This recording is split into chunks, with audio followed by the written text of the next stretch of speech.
I believe we're live, Clarice. Live on Oh, air. hi. Welcome, everyone. Thanks for joining us today.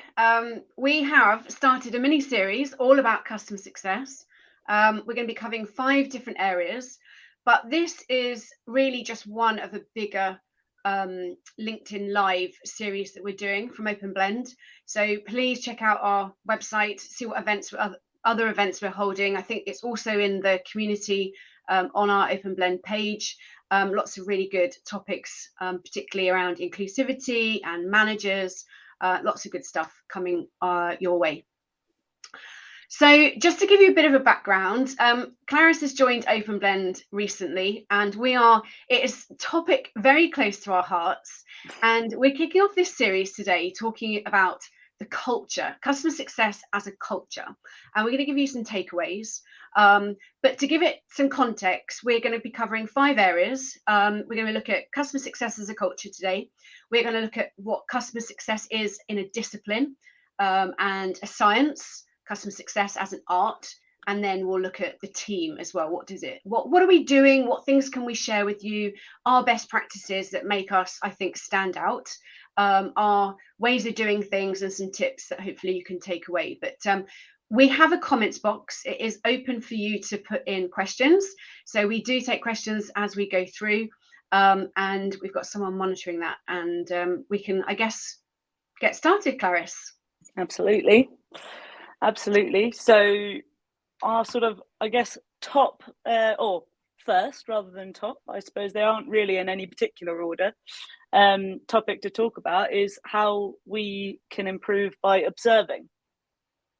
Customer success as a culture. How do we, I guess one of the things I would say first and foremost is there are I call them different shades of grey, different shades of customer centricity. There are businesses out there who are really, really customer focused. They put the customer at the center, and there are really small indicators of that. And one being the representation of the customer at the highest level, the management level.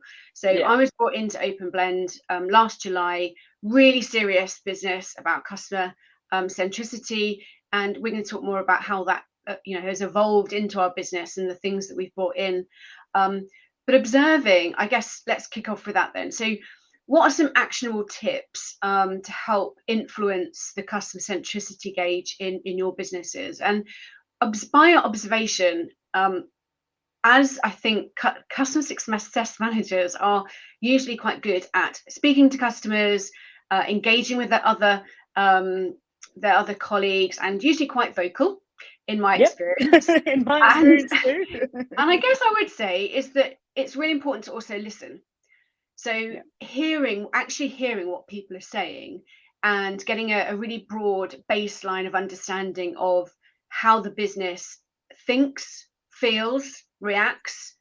For example, in product, how are they talking about the customer? How are their behaviors really driving customer centricity? Where do they put? Because every department puts customers in a different place. It's that's one of the things I would say is that you do need to observe and see how other customers are being represented.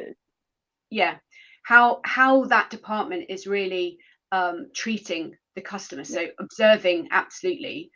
Clarice, from your perspective, you've joined OpenBlend now what seems like a long time. It's a great time. You settled in well. What do you observe in OpenBlend about things that we perhaps do well that you could help shape our feedback for those listening? Well, I think something we do really, really well is, and it comes, I suppose, to a degree from the fact that we're a small business. For now, obviously, we're definitely growing, but we take on customer feedback incredibly, and we hold that to be very, very important. And we are able, in some cases, to make very quick changes and that take effect. And then you'll notice that another customer's like, oh, I saw that change. That's something I've really been thinking about. And that's something that's made my job sort of 30 seconds, a minute easier. And I'm doing it 10 times a day. So it's great. So I think that's one thing sort of short term that we do, or a quicker change that we have implemented. that definitely affects the customer here. And then on a longer term side, I've just noticed on every all company meeting, it's all of the language you use is how can we get the customer a better experience? What are the customers saying? So we're constantly wanting a feedback loop from our customer, and we even have our product team going out talking to our customers one-on-one to work out what they're looking for, not just today, not just that's annoying me a little bit, but actually 2 months down the road, 6 months down the road, a year down the road, and on. So that's something that I really love about the way that we operate. Yeah, that's interesting. You mentioned about the terminology being used. I think that is one thing to observe, actually.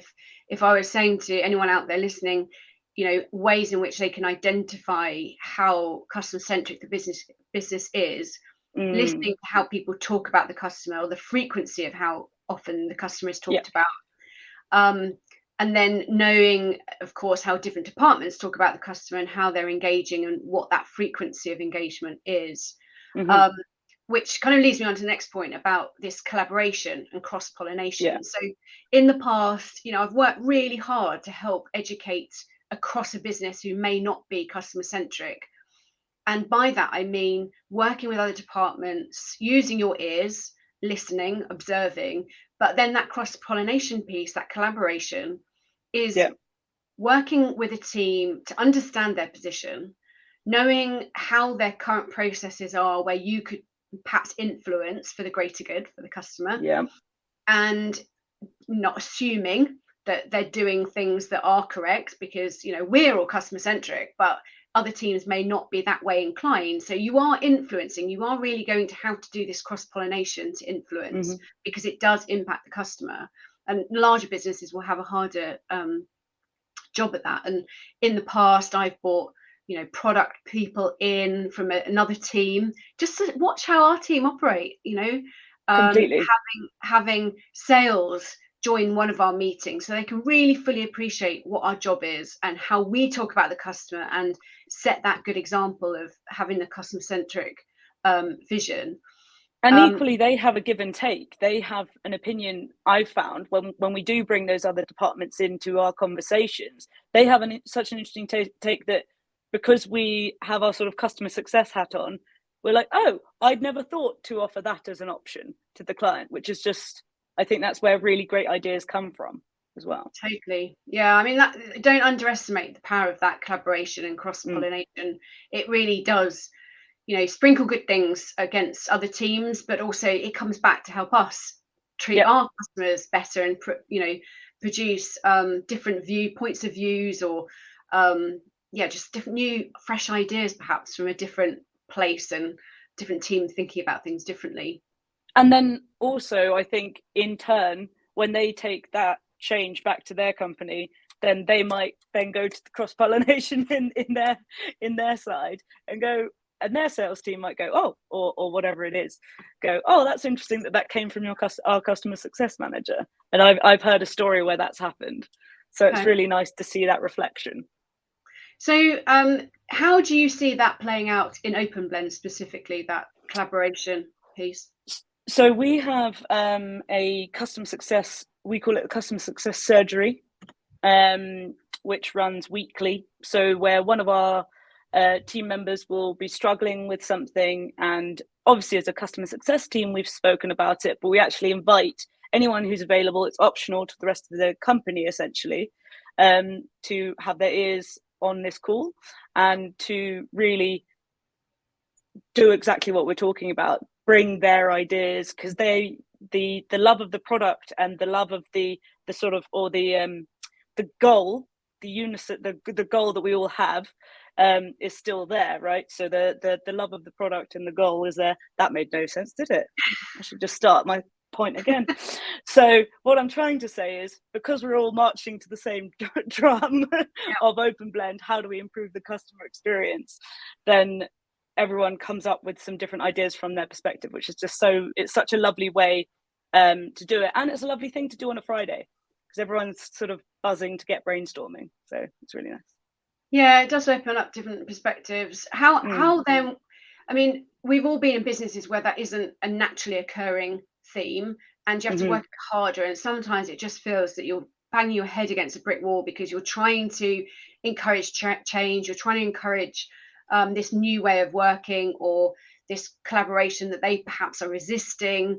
We are all beating that same drum. We all want the same goal at OpenBlend, and I think that makes us really unique, actually, because it comes from the top down, definitely. And if you don't have a team at the top that are working with you and they're working against, it is a much harder job. So engaging one person and influencing one person at a time, or even recognizing who the biggest influencers are in the business and working on them first and foremost before you kind of do a lot of the other work, might be something that would be important and would be a good takeaway. Definitely, and open it up to the senior people, even though they are obviously, well, or not necessarily obviously, but busier people potentially. But I think, as you say, having that top-down influence, it just speaks volumes, and it actually ingrains that into the culture. Yeah, no, you're right. It goes every way. So it's against other people who are at the same level as you, other departments that are working in tandem, or maybe not necessarily closely with you as well, finding those people, but also getting the buy-in from those at the top, inviting them. They can choose to come or not, but as a CS leader, I would also challenge, why do you keep declining? I'm opening this up. I'm trying to provide this really open forum for your input to our shared goal of retaining customers, doing the best we can for customers. What's stopping you? What are the barriers? Because if you then challenge that piece and not just accept that they just never show up, they're just busy, it is in their interest that they attend and understand. So and maybe asking them questions about what you could do differently to get them along. Is it just the day that's the wrong day for you? Is it too long? Is it something you want to contribute in a different way? But certainly at the management level, at the very top of the business, having that, them be accountable to accepting invitations to some degree for that collaboration. Definitely. So I guess that leads on to where you start small, and it is a level of understanding that you're going to have to go through change management. A lot of businesses won't be automatically customer centric at the heart of them, and they'll have to go through change management. Have you seen anything in particular that you think this business, maybe one you've worked for previously, if only they had done this, or only, I think you've mentioned to me once before how I think you did a day in the life scenario. Tell us more about that. So for me, that was all about really raising awareness of the cogs that make up the machine. So I was in a beneficial position where I'd started when the company was quite small and it was growing rapidly. And something I'd spotted was that I really didn't want us to lose was this really this company culture where everybody kind of knew what everyone else did and how their piece fitted into the puzzle. And as it was growing, I was recognizing that some people would even say, what does customer success do? What are you actually doing? And likewise in other departments. So I put forward this idea of it's similar to sort of a donut chat or a coffee roulette, but it was called Day in the Life. And it's it could be 15 minutes, it could be 20 minutes chat with someone you're randomly selected from to pair with, to have a quick chat essentially about what their role is in the business and how it fits in to what you're doing and what the company's vision is. And it really helped break down that, I'm working really hard on this, and what are you even doing to help with that? And I'm asking for your help, and actually understanding why people are busy and they don't get back to your email within seconds is, I think, a really, really important piece of, again, the company culture and understanding how we all fit in. That kind of example does help slightly start through that change management process of changing old habits or changing perspectives, because people need to have that perspective, or that insight is what you're explaining, is that, hey, come and listen to what my day actually looks like and the things I have to deal with and the challenges I have, or the wins that I get to have on a daily basis with our customers. And often how you could talk about how that piece that you did there, like that I know that you spent a really long time, that actually led to this win for all of us, and it shouldn't just be me. And that's what it actually evolved into, was that we understood that more recognition needed to be had on not just the person that had got that renewal in or got that new business in. It was the person who made the change to make that deal happen.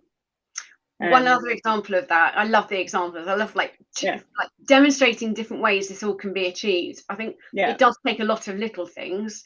One of the things at OpenBlend is we have a channel called on our team's OpenBlend channel. It's called the Good News channel. And it's our wins. It's saying, you know, we share with the business when we've had a win, and we can all celebrate and go, no, well done. Like, that's brilliant. We're all in this together. And highlighting the wins as well, because if you become more educated on what a team win is, that's better for everyone. There's a level of understanding that goes up. There's a level of just, you know, that cross-pollination and collaboration to really start changing perspectives, change old habits, and kind of interrupting the status quo of how people are, you know, in their maybe day-to-day, just focused on their job, and it takes them out to have better understanding of what the customer success team does. Definitely.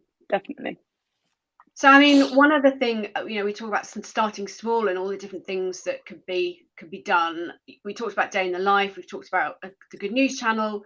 You know, I think in this day and age with virtual coffee chats, and you mentioned about the donuts, there is an opportunity to find others who are open to help you and support you.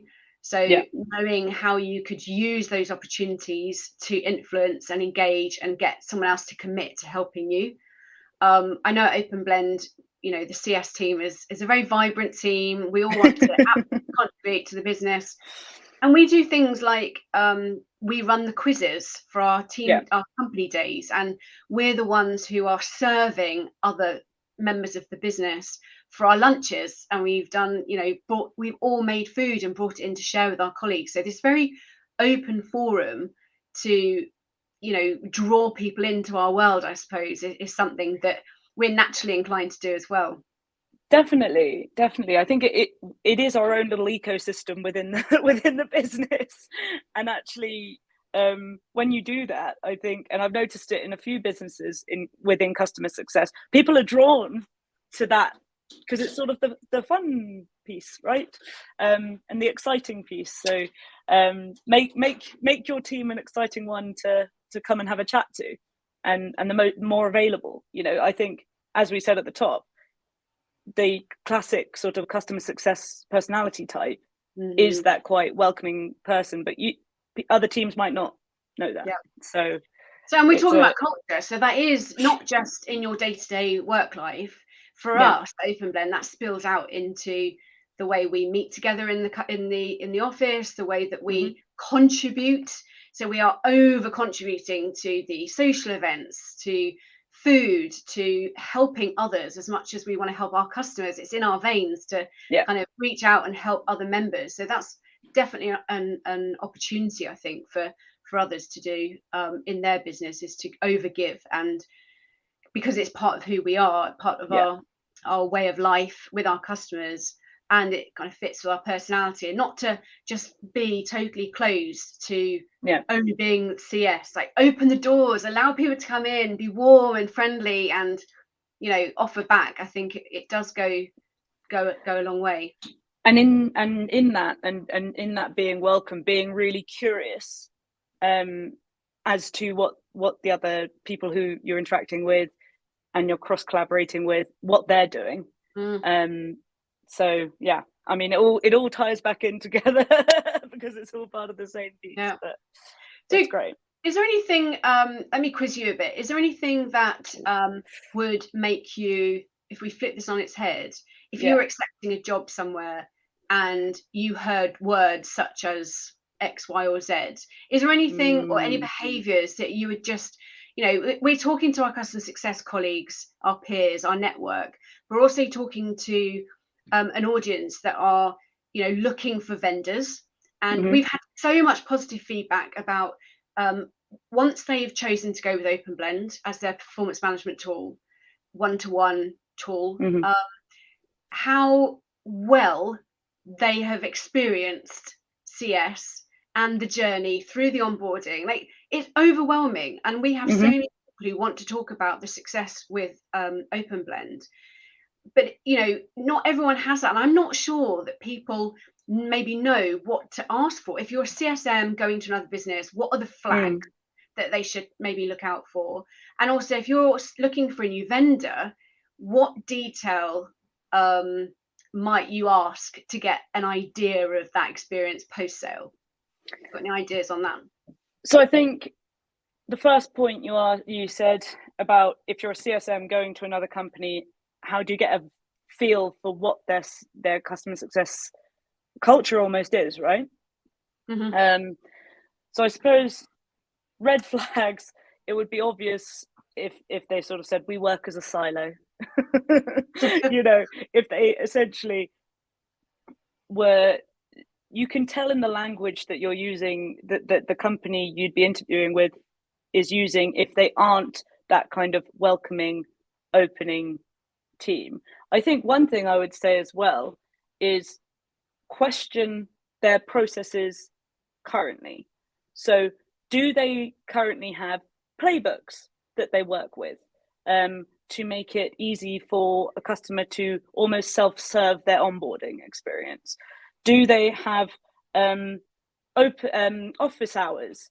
Do they have a sort of standardized onboarding guide, not only for you as a customer success manager, but for them as for their clients, and also understanding just questioning them around their approach to talking internally, because I think that's something that's often missed in interviews. It's all about the customer, and actually, as a customer success manager wanting to be successful in another business, it's really important to understand where customer success sits in the organization, because there are so many different ways of doing customer success that we've spoken about, Shelley.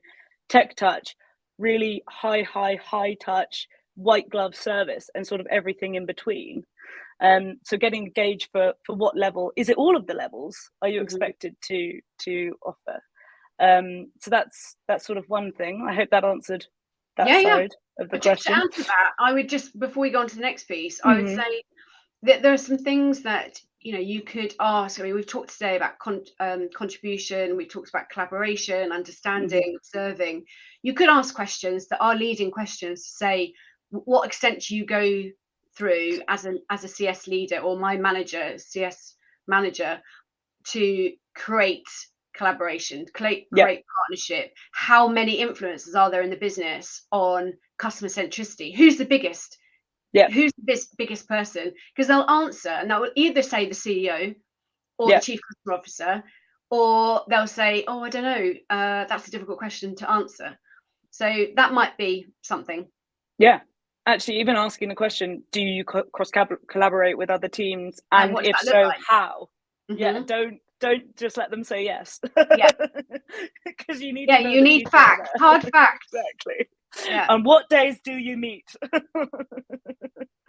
So and then from a vendor perspective, it's your question was how can someone looking for a vendor ask some questions to understand the experience they're going to be getting from the customer success team.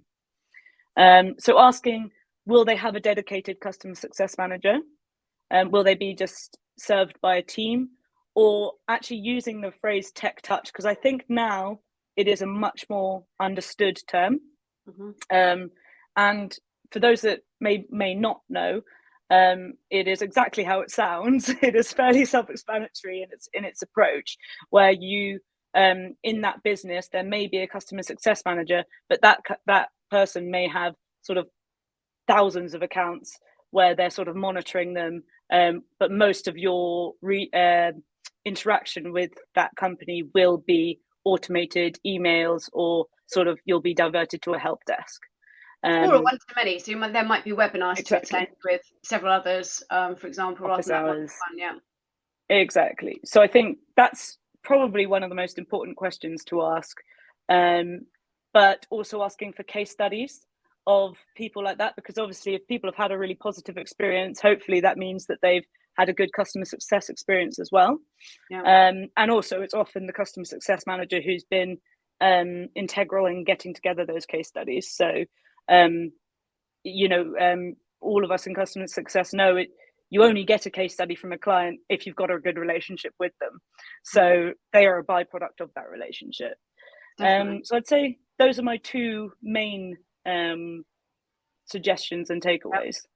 I'd add to that. I'd say I would ask whether you could meet the CSM upstream in the sales process. Great idea. That journey, understand from their perspective how they're going to work with you, because it is about a personality, and you need to engage with that person and really understand it.